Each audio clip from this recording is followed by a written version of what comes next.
오늘 예배에 나오신 여러분을 주님의 이름으로 환영하고 축복합니다. 전성도 성경 읽기 캠페인에 모두 동참합시다. 이번 주 성경 읽기 범위는 레위기 1장부터 레위기 15장입니다. 코로나의 재확산으로 인해 각별히 건강에 유의해 주시기 바랍니다.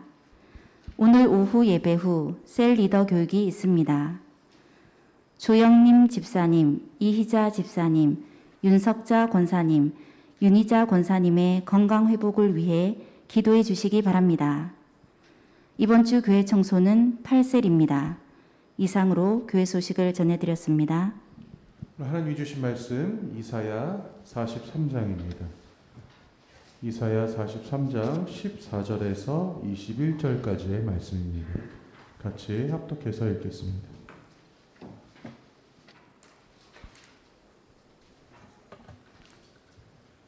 너희의 구속자여 이스라엘의 거룩한 이 여호와가 말하노라.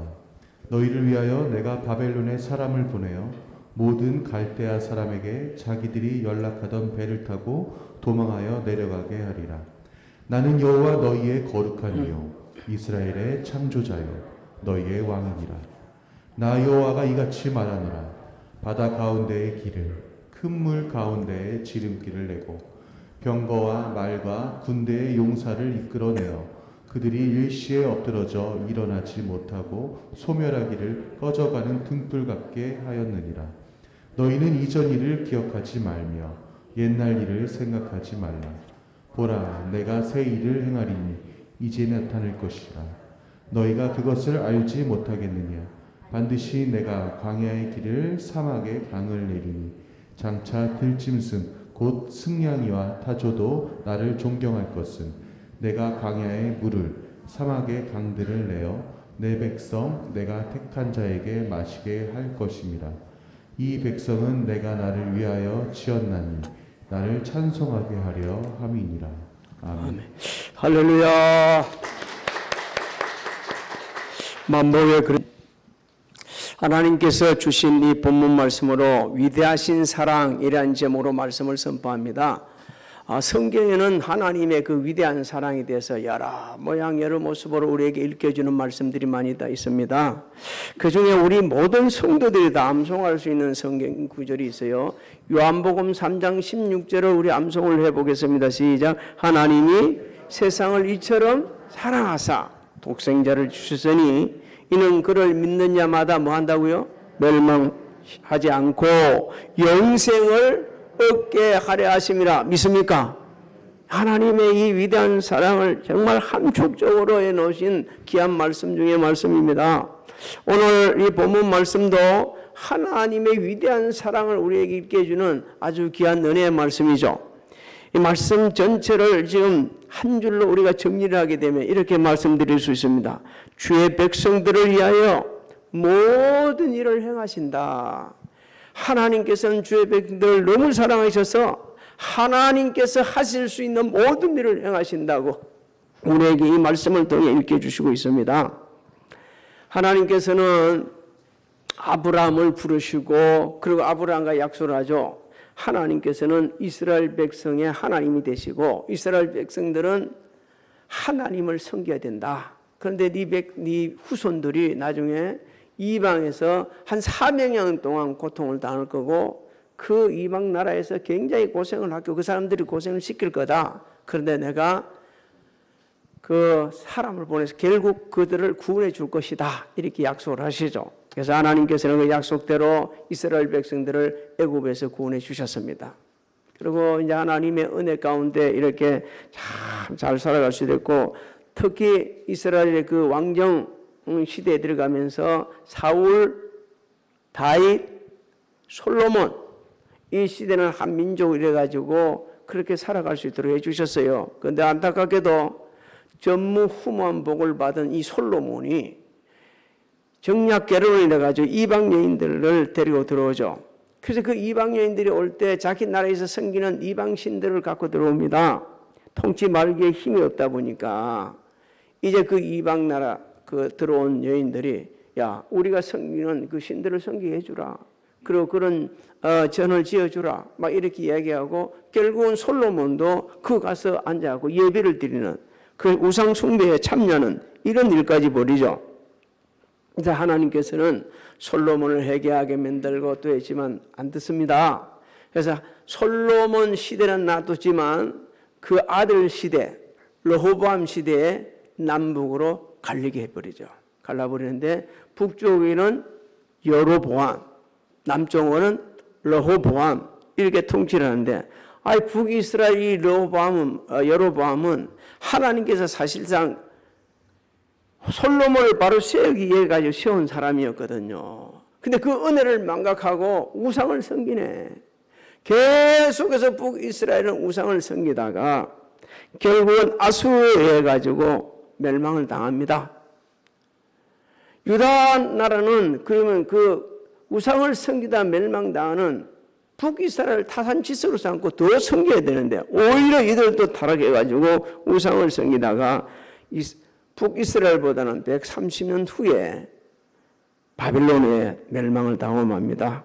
바벨론 느부갓네살 왕은 3차에 걸쳐가지고 이스라엘 그 유다 백성들을 이렇게 포로로 잡아가죠.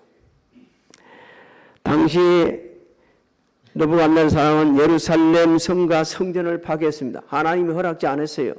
근데 저희들이 그렇게 했습니다. 그리고 수많은 사람들을 그 전쟁에서 말이요 목숨을 잃었습니다. 그리고 아주 잔혹하게 학살을 했습니다.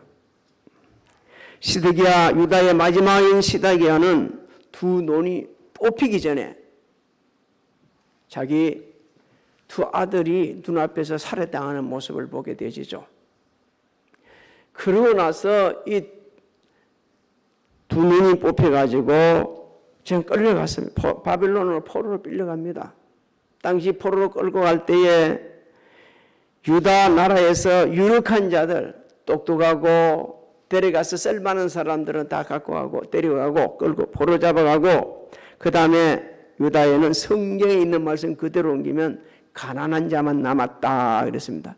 여러분 경제적인 가난도 있겠지만 그 가난한 사람은 데려가봤자 쓸모도 없고 오히려 짐이 되는 사람을 남겨놨다는 거예요. 당시 유다의 남은 자들이나 포로지에 끌려간 이 백성들도 멸망한 이 나라를 세우는 데는 아무 일도 할 수가 없었습니다. 아무 일도 할 수가 없었어요. 그저 망명일 뿐이었어요.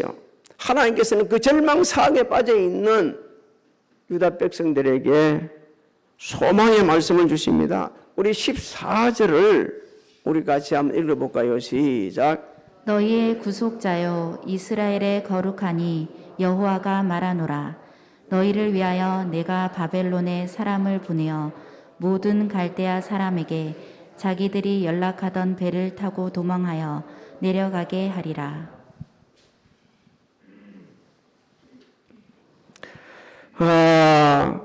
하나님께서는 그 절망상에 빠져있는 그 사람들에게 이렇게 말하죠. 사람을 바벨론에 보낼 것이다. 여러분, 사람을 바벨론에 보낼 것이라는 것은 바사왕 고레서를 이스라엘 백성들을 구원하시기 위해 가지고 그 바벨론에 보내가지고 바벨론을 멸망시키겠다는 겁니다. 바사왕 고레서를 군대에 보내서 바벨론을 완전히 멸망시키고 나서 이스라엘 백성들을 하나님께서 정하신 때에 구원해 주시겠다고 지금 말씀하고 있는 거예요. 그래서 모든 갈대 사람에게 자기들이 연락하던 배를 타고 도망하며 내려가게 하리라 그렇게 말씀합니다. 그 바벨론은 그때 유프라스 때 그 강 그 주변에 있었어요. 그래서 강 경운에 위치해가지고 많은 상선을 소유하고 있었어요. 그 상선을 통해 가지고 무역을 해서 엄청난 돈을 벌인 겁니다. 그러면서 그들은 굉장히 아주 교만했고 당시 최강국이었어요. 그런데 그런 나라가 망한다? 말도 안 되는 소리죠. 있을 수도 없는 일이죠. 그런데 하나님께서는 구체적으로 얘기해 주는 거예요. 바산 고레스 군대가 바빌론을 침공할 때에 그 많은 배들을 타고 바빌론 군인들이 도망을 치면서 비명을 지르면서 도망을 갈 것이라는 거예요. 이렇게 말씀해 주는 것, 구체적으로까지 말씀해 주시는 것은 지금 네가 절망 상태가 있지만 너무 그게 비참하게 생각하지 말아라. 반드시 하나님께서 구원해 주시겠다. 이렇게 소망을 주시는 겁니다. 오늘 우리에게도 삶에서 오는 여러 가지 어려운 상황 속에서 하나님께서는 분명히 말씀을 주시는데 그 곤란스러운 한국에서 반드시 구원해 주시고 약속의 말씀도 주시고 사람도 보내주시고 상황을 통해서 깨닫게 해주시고 오는데 누가 모르냐면 우리가 모르는 거예요. 당시 포로 잡혀가 있는 유다 백성 전혀 그 상황을 믿지 않았습니다. 여러분 15절을 읽어봅니다. 15절을. 나는 여호와 너희의 거룩한 이요 이스라엘의 창조자요 너희의 왕이니라. 이 15절을 보면 이렇게 말씀하고 있죠. 나는 여호와 너희의 거룩한 이요 이스라엘 창조자요 너희의 왕이시라고 이렇게 말씀하고 있죠. 나는 여호와 너희의 거룩한 이라 하시는 것은요, 하나님께서는 뭐 한다는 거예요? 스스로 구별되어 계시는 유일하신 신이라는 겁니다. 그 다음에 너희의 거룩한 이요 그렇게 말씀하는 것은 너희하고 뭐 하겠다는 거예요? 함께 하시겠다. 임마누엘 하나님 것을 일깨주시고 계시는 겁니다. 우리도 세상 속한 자들과 뭐 하라고요? 구별해 있으라는 거예요. 구별해 있으라는 거예요. 하나님께서는 주권적으로 섭리하시고 우리를 이끄는 인도해 주시는 하나님이신데 그 하나님께서 이렇게 거룩하시기 때문에 우리도 구별되어야 되고 하나님이 함께 하시는 사실을 믿고 모든 상황을 우리가 이것을 극복해 갈 수 있어야 된다 이렇게 말씀하고 있는 거예요. 그 다음에 이스라엘의 창조자여 너희의 왕이다. 하나님께 이스라엘의 다스리는 주권자인다는 거예요. 그래서 주권자인 하나님께서 절대 너희를 보호해 주시겠다고 이렇게 말씀하고 있고 구원해 주시겠다고 말씀하고 있는 겁니다. 왜? 하나님을 전적으로 의지하는 자에게 하나님께 주권적으로 섭리해 주시기 때문에 그렇습니다. 오늘날 하나님께서는 우리를 주권적으로 섭리하시고 인도해 주시고 계십니다. 16절부터 17절을 읽어보겠습니다. 나 여호와가 이같이 말하노라. 바다 가운데에 길을 큰 물 가운데에 지름길을 내고 병거와 말과 군대의 용사를 이끌어내어 그들이 일시에 엎드러져 일어나지 못하고 소멸하기를 꺼져가는 등불 같게 하였느니라. 지금 아무래도 좀 소통이 잘 안 이루어질 것 같은데 나중에 우리가 예배 드리고 이걸 빼면 됩니다. 지금 이게 소리가 너무 커가지고 프로젝트 소리가 너무 소음이 커가지고 그러니까 약간 좀 줄일 수 있으면 그걸 좀 줄여주시기 바랍니다. 잘 준비를 해 예배 드리다가도 이런 경우가 종종 있습니다. 그래서 이 소리가 너무 지금 이 돌아가는 소리가 너무 소리가 커가지고 여러분들은 안 들리겠지만 제가 들을 때는 너무 커가지고 이 말씀을 선포하는데 좀 힘이 들 정도로 그렇게 해서 잘 알아차리라고 몇 번 해도 소통이 안 되네. 오늘 제가 드린 이 말씀은 소통이 잘 되기를 주의 이름으로 소망합니다. 우리 16절로 17절을 아까 읽었죠. 맞습니까? 네, 읽었습니다. 하나님께서는 절망 속에 있는 이스라엘 백성들에게 출애굽 당시 구원해 주신 그 은혜를 한번 상기시켜 주시는 거예요.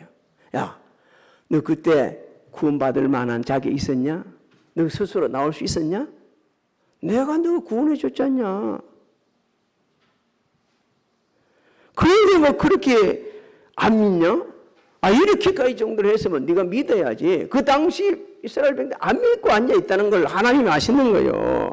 그래서 바벨론 포로에서도 반드시 구원해 줄게. 그런데 하나 너가 알아야 된다.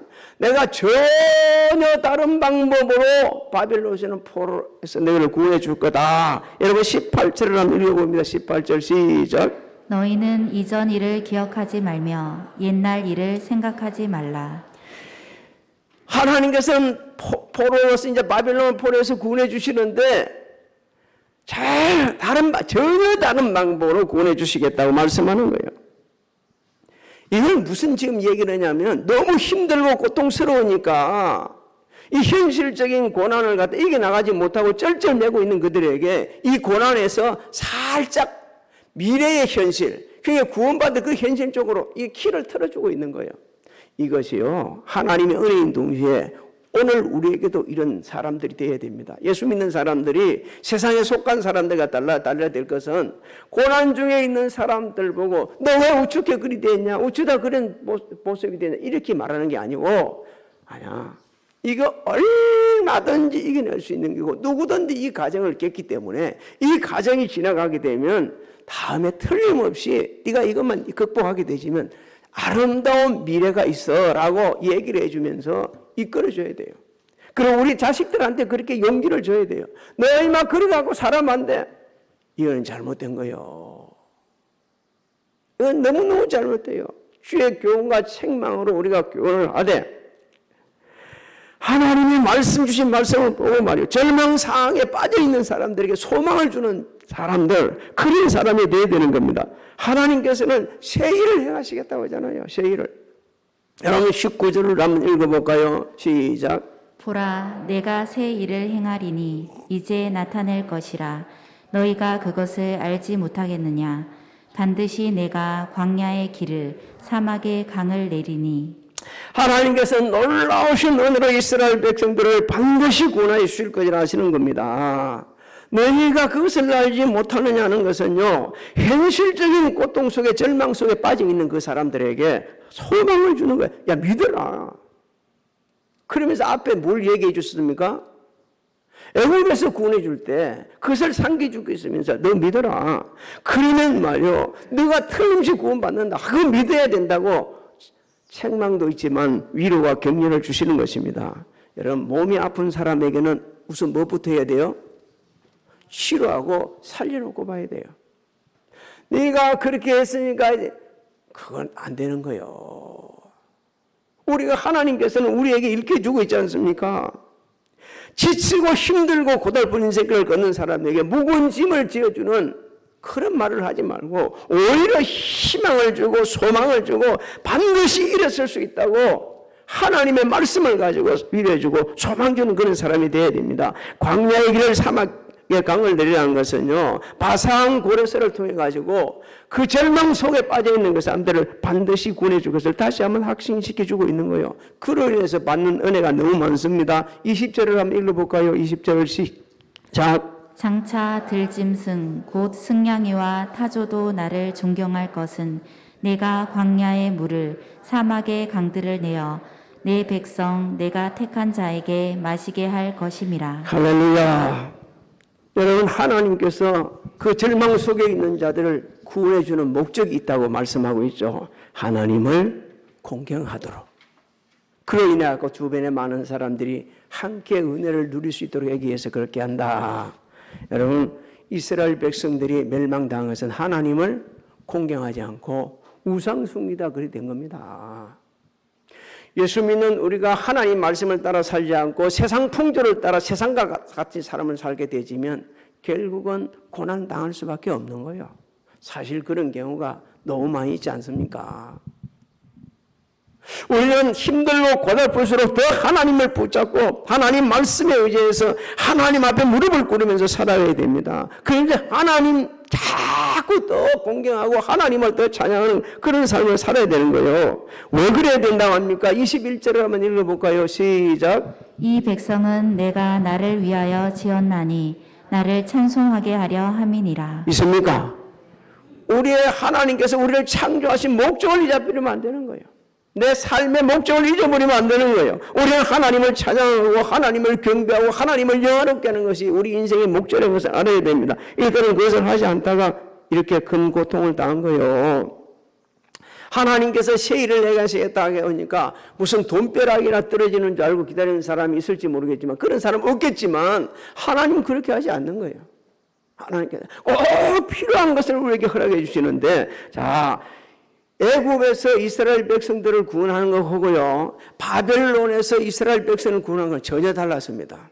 어떻게 다르냐면, 애굽 왕 바로는 보내줄라 했어요? 안 보내줄라 했어요? 안 보내준다. 이스라엘 백성 못 보내준다 그랬어요. 그러니까 결국은 10가지 재앙으로 멸망을 해가지고 그랬어요. 구원해 주셨어요.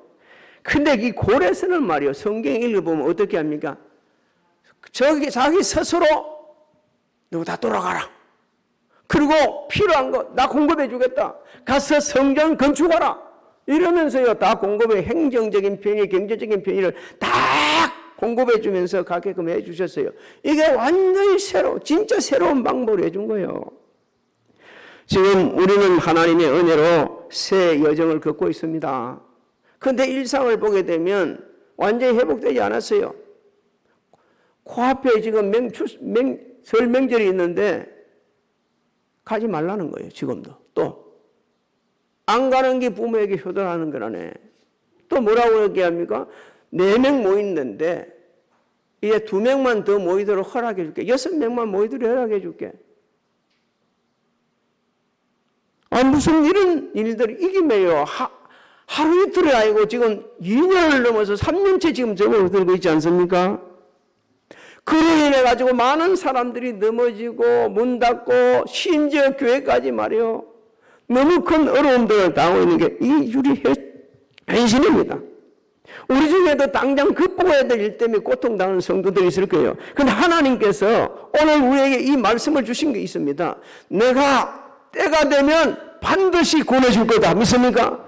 우리가 생각하지 못한 예상 밖의 일을 통해서 이루어지겠다는 거예요. 지금 백신 약 먹어야 된다고 하지만 이것도 그렇게 있지만 하나님의 방법은 전혀 다른 데서 터져 나올 수 있는 거예요. 우리가 생각지도 못한 방법으로 우리를 갖다가 이 질병에서부터 자유함을 얻고 나중에 깨닫게 해줄 때가 있을 겁니다. 이거 별거 아니었네. 아니면 전혀 생각지 못한 음식에서 전혀 남들이 관심도 가지 않았던 곳에서 어떤 치료제가 나오고 말이에요. 그렇게 회복시킬 수가 있는 겁니다. 왜 그렇게 하십니까? 하나님께서는 주의 백성을 너무너무 사랑하시기 때문에. 끝까지 사랑하신다고 하셨어요. 요한복음 13장 1절을 우리 같이 읽습니다. 시작. 6월절 전에 예수께서 자기가 세상을 떠나 아버지께로 돌아가실 때가 이른 줄 아시고 세상에 있는 자기 사람들을 사랑하시되 끝까지 사랑하시니라. 하나님의 사랑은 포기하지 않는 사랑입니다. 여러분 우리 자식들을 포기합니까? 우리도 온전치는 못하지만 하나님의 형상을 좀 담았어요. 그래서 우리 자식들을 끝까지 사랑합니다. 부모님들은 정상적인 부모님들 어떻습니까? 생애 마지막 순간까지 눈을 감을 그 순간까지 자식들을 사랑하는 거예요. 저는 지금도 잊지 못하는 한 분이죠. 마지막 생에 마치는 순간까지 하나님 앞에 회개하며 자기 자식들을 걱정하며 갔던 한 분이 계십니다. 요즘에야 이런 그런 일이 흔하지만 목사님, 저는 남의 남편을 남의 가정을 파괴했어요. 그러면서 지금까지 고통스러워서요. 나로 인해 우리 자식들이 너무 힘들까 싶어. 지금도 마음 아파요. 그 말을 하고 나서 불과 몇 시간 후에 그리고 저한테 갈 때 이렇게 가라고 참 이렇게 손을 흔들어주고 그러고 나서 불과 몇 시간 후에 생을 마쳤습니다. 그리고 천국 각을 확신하면서 갔어요.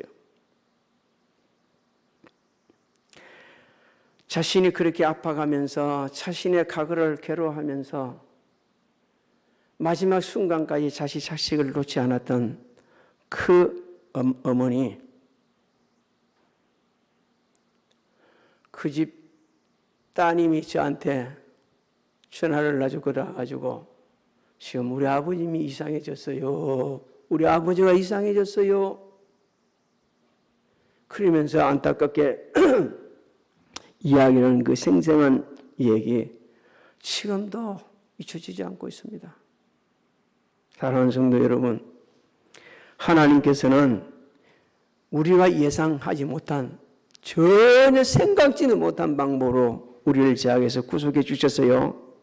예수 그리스도를 이 세상에 사람의 몸을 입히시고 이 세상에 보내시고 우리 죄를 증가시키시고 십자가에 돌아가시고 하시고 우리를 죄악에서 구원해 주셨습니다. 요한복음 3장 16절로 17절을 우리 같이 한번 읽어봅니다. 시작. 하나님이 세상을 이처럼 사랑하사 독생자를 주셨으니 이는 그를 믿는 자마다 멸망하지 않고 영생을 얻게 하려 하심이라. 하나님이 그 아들을 세상에 보내신 것은 세상을 심판하려 하심이 아니요 그로 말미암아 세상이 구원을 받게 하려 하심이라. 하나님의 이 위대한 사랑과 은혜로 우리 구원받았습니다. 믿습니까? 그렇다면 우리는 하나님의 약속의 말씀을 붙잡아야 됩니다.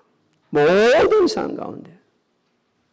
사실 이스라엘 백성들처럼 끝이 안 보이는 그런 상황, 우리 성경에 기록되어 있기를 70년 동안 고난을 당했다고 그랬죠. 그런데 그 고난이 하루 이틀 끝나 그들은 금방 돌아올 줄 알았어요. 그런데 그렇게 긴 세월을 가는 동안 모든 것을 다 잊어버렸어요. 우리도 조금만 고생이 심해도 잊어버리는 거예요. 소망을 잊어버리는 거예요. 놓쳐버리는 거예요. 그런데 소망을 놓치지 않는 길이 있는데 그것은 하나님의 약속의 말씀입니다. 이 약속의 말씀을 그대로 붙잡으면 하나님께 때가 되면 이루어주시는 거예요. 하나님은 약속하신 말씀대로 이루어가십니다. 믿습니까? 그리고 하나님께 우리 말도 듣는다고 그랬어요. 들으시고 들으신 대로 행한다고 그랬습니다. 이찬수 목사님 그런 얘기를 합니다. 자신의 인생에 가장 큰 영향을 미친 말씀 중에 하나가 하나님께서는 우리가 하는 말을 듣는다는 이 말씀 때문에 정말 조심스럽고 지금도 조심스럽게 산다고. 우리는 잊어버리고 사는 거예요. 우리가 한 말을 하나님께 다 들으시게 해주는데 하나님은 들으셨는데도 불구하고 우리는 나 안 했다고. 아니라고.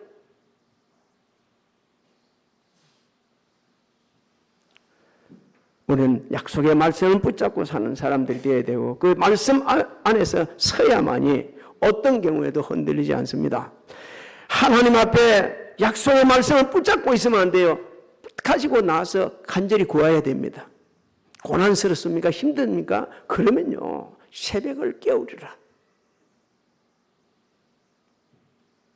집에 앉아서 해결된다고 그러면 뭐로 와요? 그럼 막 집에 앉아서 있으면 해결되면 좋죠. 하나님 앞에 나와서 어느 때든지 나와가지고 때를 따라 도우시는 은혜를 간구해야 됩니다. 할 수만 있다면요 새벽에 나와서 예배를 드리면 참 좋은데 그것도 안 되면 하루 시작할 때 하나님 앞에 기도하십시오. 하루 마칠 때에도 기도하십시오. 걸어가면서도 기도하십시오. 그러면 하나님께서 응답해 주시는 겁니다. 언제까지? 응답해 주실 때까지, 내가 확신이 있을 때까지 부르짖어야 됩니다. 중간에 우리가 하다가 말이요 기도 안 합니다. 왜? 응답도 안 해주시는데 놔비는 거예요. 그 응답 받은 거 착각을 하는 경우도 있어요. 또 믿음으로 나아가야 합니다. 하나님께서는 믿음을 보고 역사하시거든요. 예수님 공생애 때 12의 헬루증을 앓는 여인이 있었어요. 여기저기 병 잘 고친다는 의사들 다 찾아갔다고 그러지 않습니까? 근데 못 고친다고 그랬어요. 오히려 병이 깊어갔다고 그랬어요. 그리고 그가 고백하기를 뭐라고 그렇게 고백합니까? 나 누구 옷자락만 만지면 예수님의 옷자락만 만져도 나을 것 같다는 이런 믿음이 생기자 그 사람들을 뚫고 들어가지고 옷자락을 만짐으로 치유됩니다. 오늘 예배드린 우리 성도님들 그 여인의 심령으로 우리 같이 말씀 한 읽어봅니다. 마가복음 5장 25절, 27절, 29절을 같이 읽습니다. 시작. 12해를 혈루증으로 알아온 한 여자가 있어 많은 의사에게 많은 괴로움을 받았고 가진 것도 다 허비하였으되 아무 효험이 없고 도리어 더 중하여졌던 차에 예수의 소문을 듣고 무리 가운데 끼어 뒤로 와서 그의 옷에 손을 대니 이는 내가 그의 옷에만 손을 대어도 구원을 받으리라 생각함일러라. 이에 그의 혈루 근원이 곧 마름에 병이 나은 줄을 몸에 깨닫느라. 할렐루야. 오늘 이 시간 혹시 몸이 아픈 분이 있다면, 마음의 상처로 답답한 분이 있다면 주님의 옷자락을 만지는 그 믿음으로 구하셔서 치유받기를 주의 이름으로 소망합니다. 사랑하는 성도 여러분, 하나님께서는 주의 백성을 정말 사랑하십니다. 포기하지 않아요. 끝까지 사랑하십니다. 죄를 지은데도 사랑하십니다. 회개하기를 기다리고 계십니다. 얼마나 사랑하셨으면 독생자를 보내주시고 우리 죄를 증가시키시고 우리를 죄악에서 구원해 주신 하나님 아버지, 그리고 이 세상 마치고 나게 되면 천국까지 갈 수 있는 길도 다 열어놓으신 분이, 예수 그리스도를 통해서 열어놓으신 분이 하나님이십니다. 사도 바울은 이렇게 고백을 합니다. 자기 아들을 아끼지 아니하시고 우리 모든 사람을 위하여 내주신 네가 어찌 그 아들과 함께 또한 그것을 우리에게 주시지 아니하겠느냐. 믿습니까? 힘들고 고통스러운 시간일지라도 여러분 그게 굴복하지 말고 오히려 믿음으로 기도하면서 말씀 붙잡으면서 일어서서 이 고통스러운 시간들이 기회가 되어지고 인생의 재난점을 맞이하고 다른 사람에게 은혜를 끼치는 자, 여러분들이 되실 수 있기를 주님의 이름으로 축복합니다. 축복합니다. 지금 우리 성도들 중에 몸이 좀 아픈 분들이 많이 있거든요. 위에서 기도해 주시기 바랍니다. 합심하여 기도할 때 하나님 응답해 주십니다. 예, 그 합심하여 기도할 때 이렇게 늘 기도하신 중보 기도를 할 때 어떻게 기도를 해야 되냐? 그 사람이 입장에 서서 기도하시기 바랍니다. 몸이 아파 본 사람은, 허리가 아파 본 사람은 허리 아픈 사람은 어떤 정도 아픈 걸 알게 되고요. 다리 아픈 사람은 알게 되지거든요. 저는 지난주에 우리 사모님을 보면서 얼마나 많은 걸 깨달은지 몰라요. 아들 집에 간다고 17정이 전기가 다운돼 가지고 17정을 저 날렵한 몸을 갖고 올라간 거예요. 그 예는 여러분들이 상상하시기 바랍니다. 몸이 아파서 걷는데 이게 운동을 안 해 걸어가지고 이래 걸어요.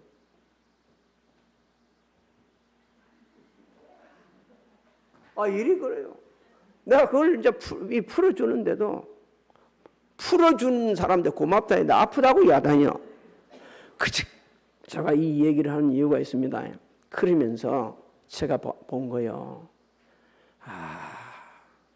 참 자식 사랑은 이런 게네. 이게 안 올라가야지 뭐. 올라갔다 무슨 뭐 하니까. 근데 갖다 주고 왔다는 소리에 너무 고마운 거예요. 내가 보니까. 지금도 정상적인 걸음은 아니지만 많이 좋아졌어요. 여러분, 하나님께서는 자식이 아니라 누구를 사랑하셨어요? 죄인을 사랑하셨어요. 그래서 자기 독생자를 내주셨어요. 여러분, 그처럼 사랑하는 하나님께서 지금도 우리 사랑하십니다. 너무 한 주간에 이 말씀 부여잡고 사시면서 아무리 힘들지라도 이기시고 또 아픈 사람이 기도하셔서 같이 함께 은혜 누리는 그런 한 주간 되시기를 주의 이름으로 소망합니다. 우리 하나님, 끝이 보이지 않는 그 상황 속에 있는 이스라엘 백성들에게 내가 때가 되면 너희 확실히 구원해 줄게. 고통을 이기고 미래의 현실을 바라보게 하신 하나님의 위대한 사랑이 오늘 이 시간 우리에게 임한 줄로 믿습니다. 하나님, 눈을 열어서 포기하여 주옵시고 하나님의 그 위대한 사랑을 의지하여서 넉넉히 이어갈 수 있는 우리 모두가 되게 하여 주시옵소서. 지금은 우리 주 예수 그리스도의 은혜와 하나님 아버지의 만가하신 사랑하신가 성령의 감화감동력도 내 역사하심이 가정에서, 성전에서, 직장에서, 각자 위치에서 예배드리는 사랑하는 성도들 머리에와 가정, 직장, 사업장, 자녀들 진행하는 모든 일들 위해 우리 교회 위에 지금으로부터 영원토록 함께 하실지어다.